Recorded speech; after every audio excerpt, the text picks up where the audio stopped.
jaz lahko rečem, da so rezultati pričakovani. Izjemno vesel sem, da sem dobil ponovno tako visoko podporo. Žal, seveda mi je zmanjkalo par procentov ponovno, da bi že v prvem krogu slavili. Definitivno pa seveda verjamem, da bojo tudi prišli vsi volivke in volivci še enkrat na volišče in seveda, da me močno podprejo moje delo in pa seveda tudi načrte za naprej. Ob tem seveda čestitam tudi obema protikandidatama, moram reči, da sta dobro oddelala in da sta se trudila. Bi pa posebej povedal, da sam osebno sem imel izjemno težke čase v tej volilni kampanji, osebne, kakor tudi seveda vemo vsi, da smo imeli smrt najožje sodelavke. In seveda, da sam osebno sem imel bistveno manj časa za to, da sem se ukvarjal z kampanjo, se sem mogel izvajati tudi nemoteno zelo pomembne investicije, ki se zaključujejo v letošnjem letu. Ob tem seveda se zahvaljujem tako svoji družini, najožjim sodelavcem, predvsem pa občankam in občanom, ki so me močno podprli, da sem lahko sploh kandidiral, seveda tudi vsem strankam.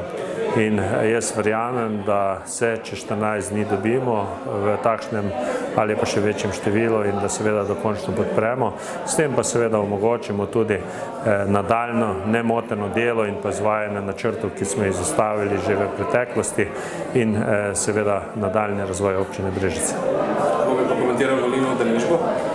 Glejte, volilna udeležba je nekako pričakovana, je na nivoju izpred 4 let.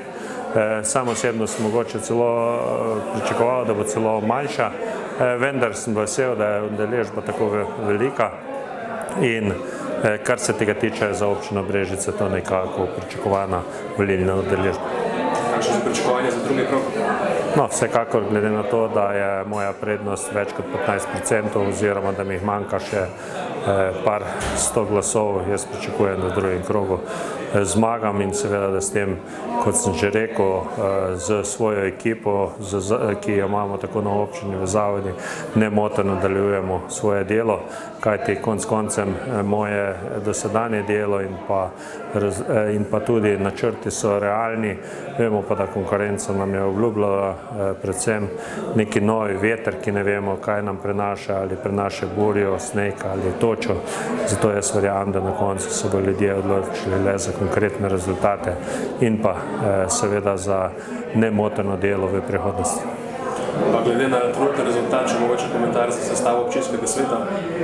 Glejte, Brežica občinski svet nikoli ni imel koaliciji opoziciji, vedno smo bili izjemno razdeljeni.